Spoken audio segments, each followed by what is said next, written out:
예, 이 강단에서 여러분 뵙는 거는 금년이 처음인 것 같습니다. 제가 은퇴한 지 이제 꼭 만 10년이 지났습니다. 10년 동안 여러분들이 저를 잘 봐주셔서 건강하게 잘 지내고 있어서 감사를 드립니다.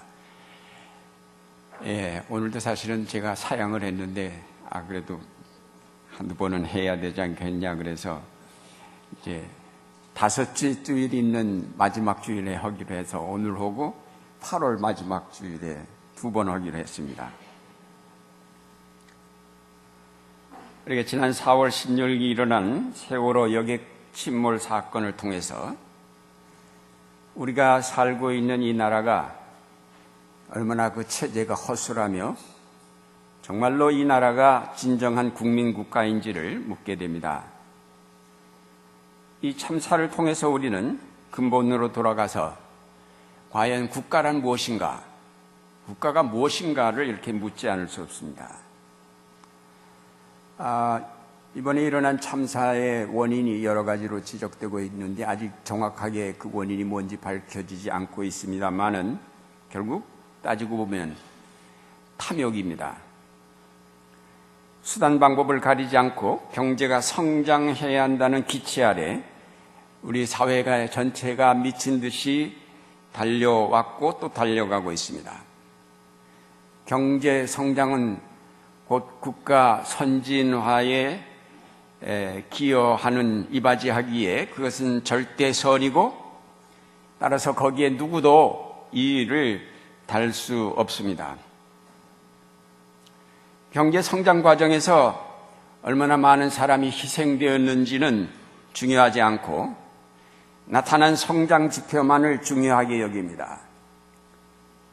서울대 사회학과 이재열 교수란 분이 이런 말을 했습니다. 세월호 위험은 압축적 산업화 과정에서 위험 요소들까지 압축적으로 시스템 안에 내장되어 벌어진 과거형 재난이다. 그러면서 세월호 참사는 공공성 개념이 전무한 국가의 모습을 보여주었다. 따라서 앞으로 공공성은 특정 집단이 아닌 보편적인 국민을 위한 서비스가 되어야 한다라고 강조를 했습니다. 1993년 10월에 서해 페리오 침몰로 292명이 사망하였고 1994년 10월에 성수대교 붕괴로 32명이 사망, 그리고 1995년 6월에 삼풍백화점이 무너져서 501명이 죽고 실종 6명, 937명이 부상을 했습니다. 이런 대형 사고들은 생명을 가볍게 여기고 오로지 경제 성장만을 선으로 여긴 결과로 일어났습니다. 이번 세월호 침몰도 오직 수익만 생각하고 안전수칙을 제대로 지키지 않은 무리한 운항이 원인이 되었고 또 재난구조를 담당하는 정부는 부서만 만들어 놓았을 뿐 예산도 삭감하였고 그 결과 결국 제때 그 생명을 구하지 못한 채 수많은 생명을 수장시켰습니다. 과연 이런 정부를 믿고 우리의 삶을 앞으로도 맡길 수 있겠는가라는 의문을 갖습니다.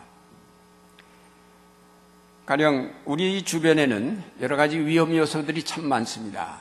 그중에 가장 큰 것이 핵발전소입니다. 국제환경보호단체인 그린피스는 후쿠시마 제1원전보다 고리 핵발전소, 우리나라의 고리 핵발전소가 더 위험성이 높다라고 발표를 했습니다. 지금 건설 중에 있는 원전까지 합치면은 12개의 원전이 한 지역에 밀집하게 되는데 이는 세계에서 가장 높은 밀집도로 발전소에서 만약에 사고가 발생할 경우에 그 위험성은 기하급수적으로 커진다고 이 그린피스가 경고를 했습니다. 그리고 고리원전의 방사능 방제 계획과 원자력 발전소 비상구역 권고 기준이 아주 부실하다고 하였습니다. 고리원전을 중심으로 30km 이내의 반경 안에는 341만 명이 지금 살고 있는데 사고가 발생하면은 이 300만 명에 대한 방제 대책이 잘 되어 있지 않다는 것입니다. 핵발전소를 둘러싼 온갖 부정과 부실이 속속 드러나고 있고, 따라서 이제 이 핵발전소의 재난이 닥치는 것은 시간 문제일 뿐인데, 이번 세월호 참사 사건 대응에서 보듯이 만약에 핵발전소의 사고가 발생할 경우에 상상도 못할 끔찍한 참사가 될 것은 불을 보듯 뻔합니다. 당국자들은 항상 입으로는 만전을 기하기 때문에 안전하다고 떠들지만 역시 이번 참사에서 보는 것처럼 그 말들은 모두 다 거짓말일 뿐입니다. 일본의 한 대학교의 철학 교수인 카야노 도시토라는 분이 쓴 국가란 무엇인가 라는 책에 다음과 같이 국가의 성격을 설명하였습니다. 국가가 주민들에게 곡물과 조세의 지불에 대한 대가로서 군사적인 보호를 제공하는 것은 결코 주민의 안전을 지키기 위해서가 아니다. 국가가 폭력을 축적함으로써 지키고자 하는 것은 주민의 안전이 아니라 그 자신의 보전이다. 국가에 있어서 군사적인 보호의 의미는 다른 행위 주체들의 공격으로부터 그 토지에서 자신의 폭력의 우위성과 부의 징수 권리를 지키는 것일 뿐이다. 국가는 주민들이 자신의 안전을 목표로 설립하는 것이 아니다. 폭력적으로 우위에 있는 하나의 행위 주체가 주민들을 지배하고 그들로부터 부를 수탈함으로써 국가는 만들어진다. 주민의 보호는 그로부터 파생하는 하나의 부수적 활동에 불과하다. 이게 국가입니다. 놀랍지 않습니까? 저도 이걸 읽으면서 설마 이러랴라고 싶었는데 그 책 전체가 대충 이런 내용으로 되어 있습니다. 경제 성장은 더 많은 부를 수탈할 수 있는 기회를 주고 수탈한 부는 행위 주체인 정권을 더욱 강화하는 데 사용된다는 것입니다. 국가가 국민을 보호하는 일은 부수적 활동이라는 말은 이번 사건을 통해서도 분명하게 알 수 있습니다. 이런 관점에서 볼 때 옛날 구약시대 사무엘 예언자가 왕을 세워달라는 백성들의 요구를 거부했습니다. 안 된다. 근데 왜 안 된다고 했는지를 설명한 부분을 제가 읽어드릴게요. 너희를 다스릴 왕의 권한은 이러하다. 그는 너희의 아들들을 데려다가 그의 병거와 말을 다루는 일을 시키고 병거 앞에서 달리게 할 것이다. 그는 너희의 아들들을 천부장과 오십부장으로 임명하기도 하고 왕의 밭을 갈게도 하고 곡식을 거두어 드리기도 하고 무기와 병거의 장비도 만들게 할 것이다. 그는 너희의 딸들을 데려다가 향유도 만들게 하고 요리도 시키고 빵도 굽게 할 것이다. 그는 너희의 밭과 포도원과 올리브의 밭에서 가장 좋은 것을 가져다가 왕의 신하들에게 줄 것이며 너희가 거둔 곡식과 포도에서도 열의 하나를 거두어 왕의 관리들과 신하들에게 줄 것이다. 그는 너희의 남종들과 여종들과 가장 뛰어난 젊은이들과 나귀들을 끌어다가 왕의 일을 시킬 것이다. 그는 또 너희의 양떼 가운데서 열의 하나를 거두어 갈 것이며 마침내 너희들까지 왕의 종이 될 것이다. 사무엘이 전한, 이게 사무엘의 말도 아니에요. 하나님의 말씀입니다. 하나님의 말씀. 그런데 사무엘이 그 말을 그대로 전달했을 뿐인데 이 말씀 어디에도 왕권이 주민들을 보호하고 돌본다는 말은 없고 폭력으로 징발하고 부를 착취해 간다는 말만 있습니다. 이것이 옛날부터 내려온 국가의 실체입니다. 오늘 누가복음 본문에서 예수님이 말씀하시기를 백합꽃이 어떻게 자라는지를 생각해 보아라. 수고도 하지 아니하고 길쌈도 하지 않는다. 그러나 내가 너희에게 말한다. 자기의 온갖 영화로 차려입은 솔로몬도 이 꽃 하나만큼 차려입지 못하였다고 하셨습니다. 이 말씀은 우리가 이 땅에서 무엇을 먹을까, 무엇을 입을까를 염려하지 말라는 말씀 가운데 하나로 하신 것입니다. 하나님께서 들의 백합화도 그렇게 곱게 입히시는데 하물며 우리를 입혀주시지 않겠느냐는 말씀입니다. 근데 여기서 입는 것만 문제이겠습니까? 솔로몬이 화려한 옷 입은 거하고, 그런데 하나님이 들의 백합화처럼 우리도 입힐 것이다 라고만 얘기하신 것이길까? 온갖 영화로 차려입은 솔로몬도 이 꽃 하나만큼 차려입지 못하였다라는 말씀은 솔로몬 왕권이 이룩한 온갖 영화에 대한 예수님의 냉소적인 비판입니다. 솔로몬의 영화는 이스라엘을 부강한 왕국으로 끌어올린 그의 정치력을 상징합니다. 그런데 예수님은 한마디로 그 영화가 들에 피는 백합화의 영화만도 못하다고 하시므로 인간이 이룩한 왕국의 영화란 얼마나 보잘것없는 것인가를 지적하신 것입니다. 따라서 인간의 궁극목표는 나라를 부강하게 하는 데 있는 것이 아니라 하나님의 나라와 그 의를 구하는 데 있다는 교훈을 우리에게 주셨습니다. 물론 그랬어요. 먼저 하나님의 나라와 그 의를 구하라. 그리하면 이 모든 것을 너희에게 이루어 주시리라. 그러니까 아예 나라를 위해서 아무것도 하지 말라는 말이 아니고 먼저 하나님의 나라 구하면 그 다음 거는 저절로 다 이루어지게 하신다는 겁니다. 우리는 그 순서를 항상 거꾸로 바꿔놓기 때문에 문제가 되는 것이죠. 솔로몬이 그렇게 애써 이룩한 영화가 들에 잠시 피었다 지는 백합화의 영화보다도 못하다니 정말 놀라운 일이 아닙니까? 오늘 우리는 아직도 경제제일주의를 지향하는 국가의 실체를 모른 채 부실한 여객선 세월호 선실에서 가만히 있으라는 기만 방송에 그 생명을 잃게 된 학생들처럼 어리석게도 정권 안보에 동조하고 있는 우리 자신을 돌아보고 다시 한번 주님의 경고에 귀를 기울여야 하겠습니다. 먼저 솔로몬의 영화가 어떤 것이었는지를 살펴보겠습니다. 오늘 읽어드린 열왕기 본문에 보면 스바 여왕이 솔로몬의 소문을 듣고 교역을 트려고 찾아온 얘기가 나옵니다.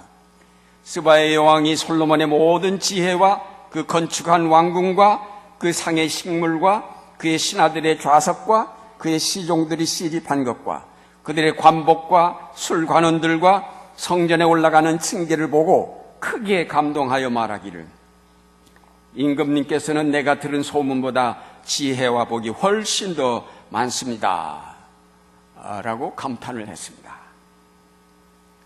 솔로몬은 아버지 다윗 왕이 피 흘려 확장해 놓은 영토를 그대로 유지하면서 상업을 발전시켜 나라를 부강하게 하였습니다. 그는 금으로 큰 방패 200개를 그리고 작은 방패 300개를 만들어 궁에 두었습니다. 그 성경을 읽으면서 금으로 하도 만들 게 없어서 하필 방패를 금방패를 만들었을까라고 생각을 하면서 그러고 뭐 현대적으로 해석을 해보니까 그런 거예요. 상당한 국가의 예산을 무기개발, 국가의 안보를 위해서 다시 말해서 국방 예산에다가 쏟아붓는 거죠. 쏟아붓는 거예요. 큰 방패 200개, 작은 방패 300개를 만들어서 궁에다 두었습니다. 주변의 작은 나라들이 조공을 매년 바치고 또 선물도 많이 들어왔습니다. 은이 돌처럼 흔하였고 백향목은 세펠라 평원지대의 뽕나무만큼이나 많았다고 하였습니다. 또한 솔로몬 자신의 사치도 대단했던 것 같습니다. 그의 보좌는 상아로 만들어서 금으로 입혔고 그의 마시는 그릇은 다 금이요 은이 없었다고 했습니다.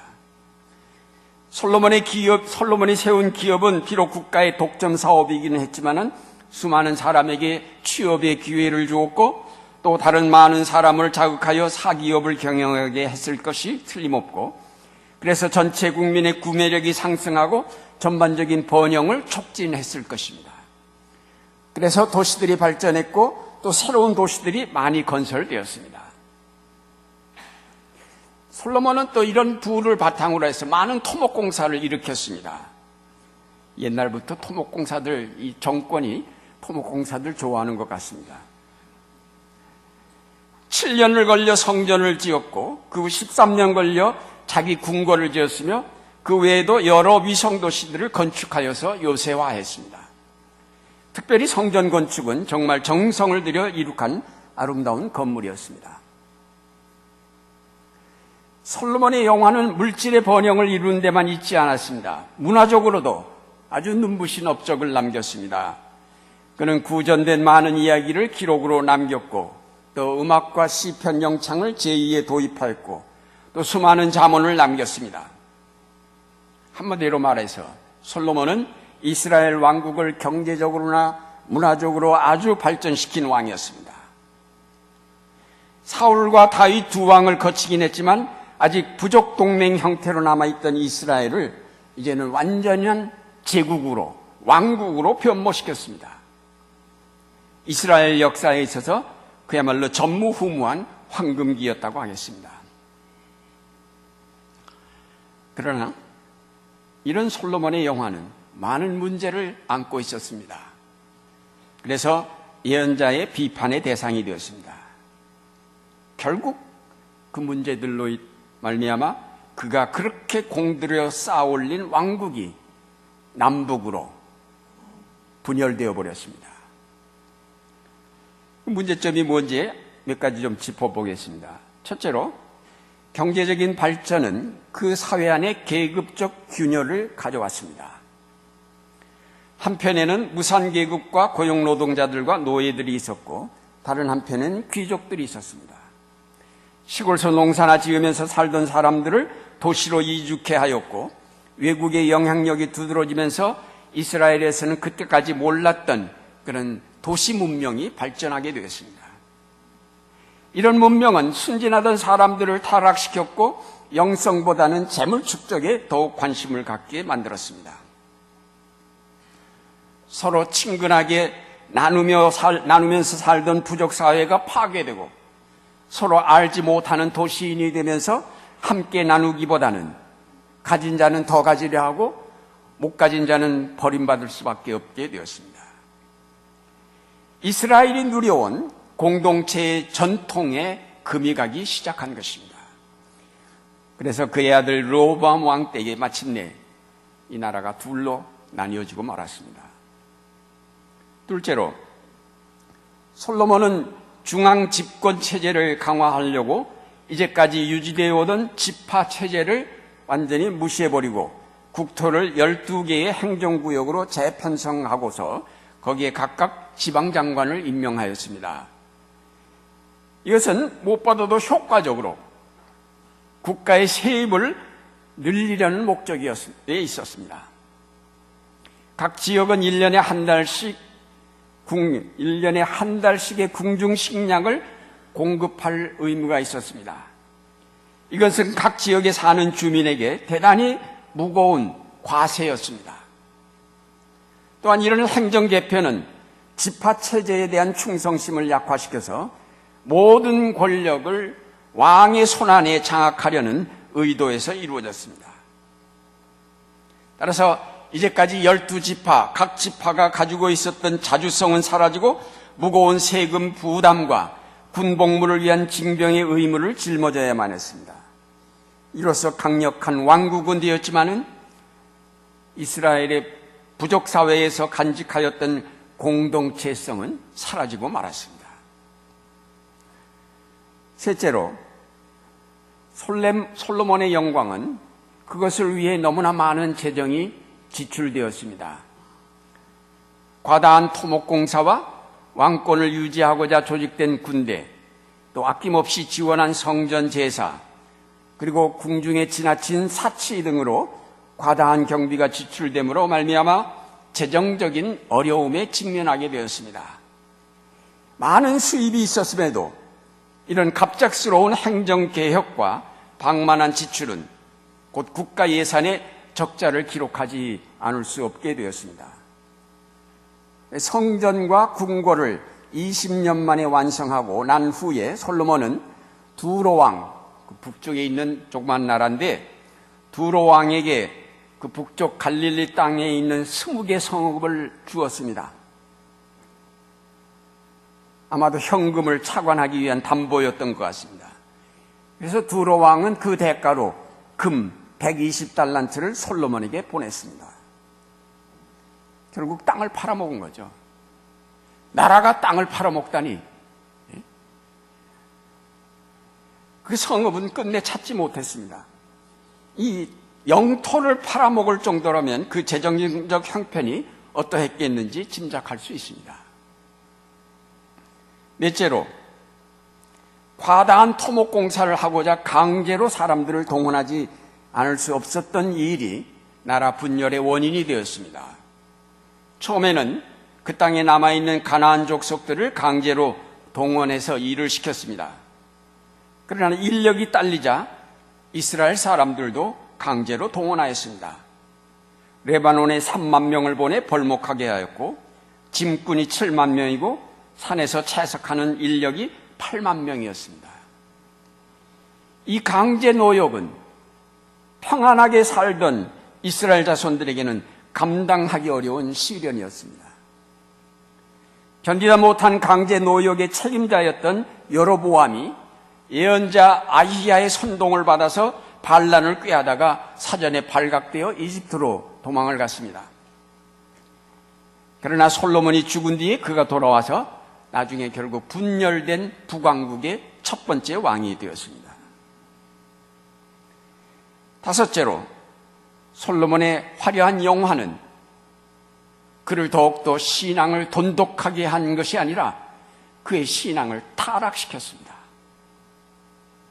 그가 다원 외교의 수단으로 후궁을 삼은 여러 나라의 공주들이 그의 마음을 흐리게 하여서 그들이 드려온 여러 우상 앞에 나아가서 제사를 드렸습니다. 그가 추구한 부귀와 영화 그리고 권력 강화가 하나님께 대한 그의 신앙을 흐리게 만들어버렸습니다. 솔로몬의 말년 타락은 결국 하루아침에 갑자기 된 것이 아닙니다. 그가 일생 쌓아올린 강력한 권력의 필연적인 결과입니다. 절대 권력은 절대로 부패한다는 말 그대로입니다. 이제 그때로부터 900년 후에 오신 예수님께서는 이런 솔로몬을 보시면서 한마디로 솔로몬의 이룩한 이 온갖 영화가 백합화의 영화보다도 못하다고 냉소적으로 비판하셨습니다. 예수님은 인간이 이룩하는 모든 나라, 모든 권력은 결국 스스로 안고 있는 모순 때문에 망할 수밖에 없다고 판단하셨습니다. 그래서 예수님은 솔로몬의 영화, 다른 말로 하면 국가 권력의 강화 내지는 국가의 제국화를 추구할 것이 아니라 하나님의 나라를 구하라고 하셨습니다. 너희는 먼저 하나님의 나라와 그 의를 구하라. 그리하면 이 모든 것을 너희에게 더하여 주실 것이다. 오늘 우리는 모두가 이 백합화만도 못한 솔로몬의 영화를 꿈꾸며 분주하게 뛰고 있습니다. 이 때문에 정권을 잡는 대통령은 누구나 경제 성장을 외면할 수 없었습니다. 결국 이는 우리 모두가 경제 제일주의에 몰입하여 왔음을 뜻합니다.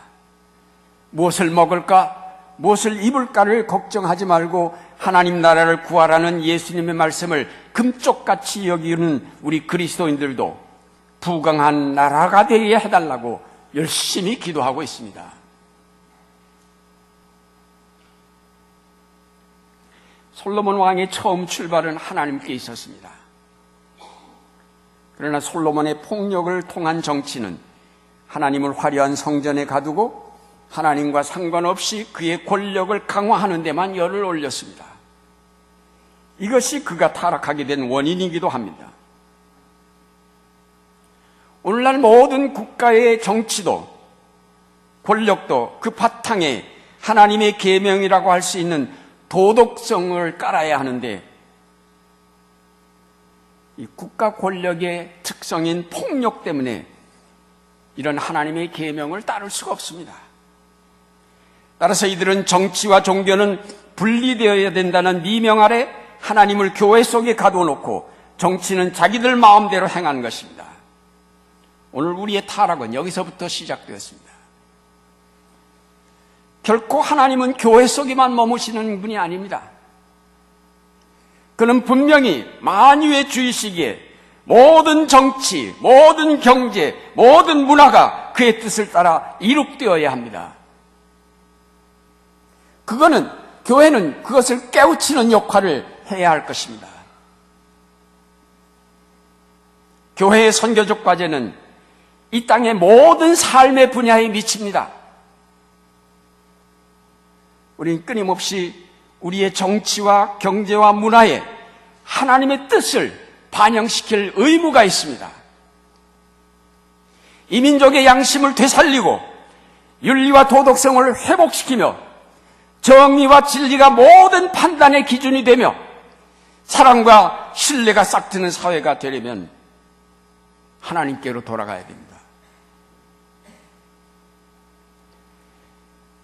우리의 문명 비판이란 하나님의 진리가 결여되어 영적인 것이 전혀 담겨 있지 않은 물질 문명에 대한 것입니다. 우리의 선교적 과제란 이 영을 상실해버린 인간 속에 영을 찾게 해주는 일이며, 정의와 진리를 잃어버린 정치에 그것들을 되찾아주는 일이며, 이 역사의 궁극적 목표가 하나님 나라에 있음을 알지 못하는 현대인들을 깨우쳐주는 것입니다.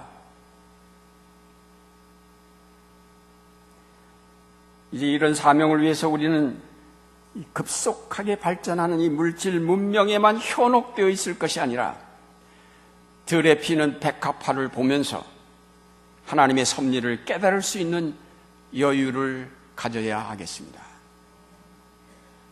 우리는 너무나 분주한 삶 속에서 하나님이 지으신 세계를 여유 있게 바라볼 시간과 마음의 여유가 없었습니다.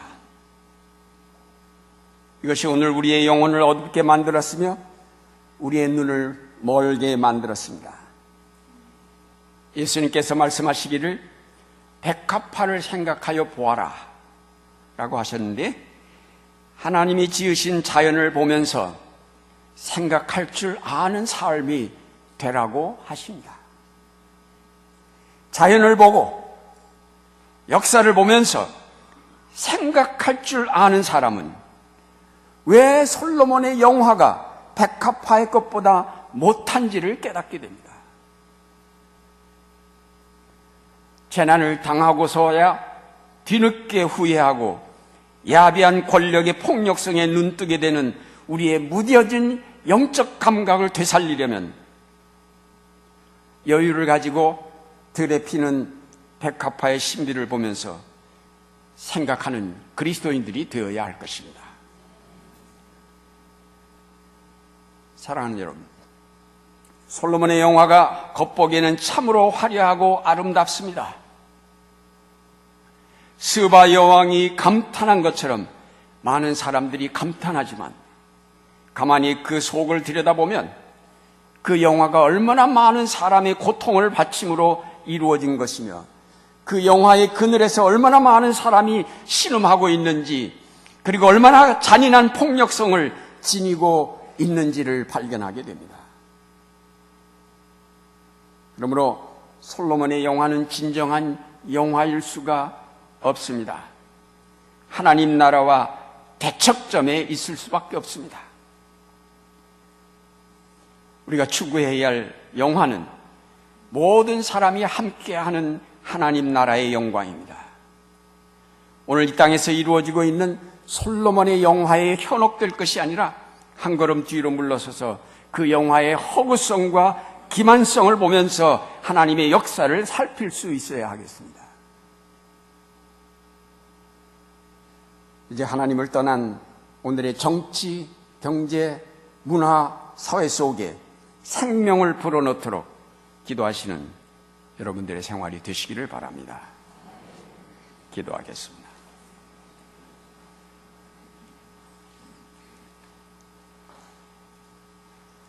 역사의 주관자이신 하나님,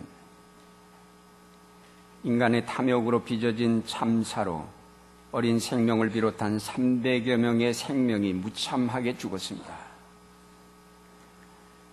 돌이킬 줄 모르는 인간의 어리석음과 탐욕이 오늘 그리스도를 다시 십자가에 못 박았습니다.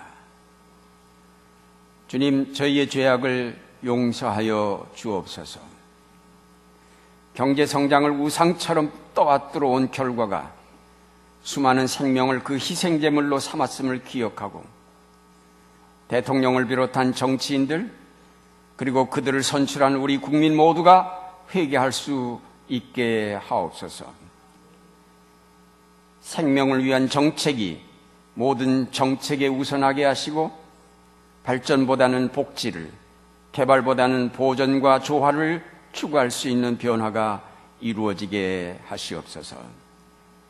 그래서 이 땅에 생명윤리가 반듯하게 세워지고 정의가 실현되며 그래서 평화가 이루어지게 하옵소서. 우리 주 예수 그리스도의 이름으로 기도드리옵나이다. 아멘.